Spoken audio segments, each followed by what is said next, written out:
Hi hello friends, ఎలా ఉన్నారు? అందరూ బాగున్నారా? ఈరోజు కర్రీ ఏంటంటే వంకాయ వామిగురు. వంకాయ వామిగురులో కావాల్సిన పదార్థాలు: శనగపప్పు, ఆవాలు, వాము. ముందుగా స్టవ్ వెలిగించి బాండీ పెట్టుకొని ఆయిల్ వేసి తాలింపు దినుసులు వేసుకోవాలి. జీలకర్ర స్కిప్ చేయాలి ఫ్రెండ్స్. జీలకర్ర స్కిప్ చేసి జీలకర్ర ప్లేస్లో వాము వేసుకోవాలి మనం. ఆ తర్వాత అవి తాలింపు బాగా వేగిన తర్వాత ఉల్లిపాయ వేసి, ఉల్లిపాయ కూడా గోల్డెన్ బ్రౌన్ కలర్ వచ్చిన తర్వాత దానిలో ముందుగా కట్ చేసి పెట్టుకున్న వంకాయ ముక్కలు వేసుకోవాలి.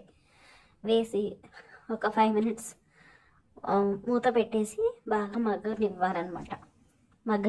మగ్గిన తర్వాత దానిలో కొంచెం సాల్ట్ వేసి మొత్తం కలుపుకొని ఇంకొక 5 minutes మళ్ళీ మూత పెట్టుకొని మధ్య మధ్యలో తిప్పుకుంటూ పైన కారం వేసి ఒక 5 minutes దాన్ని కూడా మగ్గనివ్వాలి.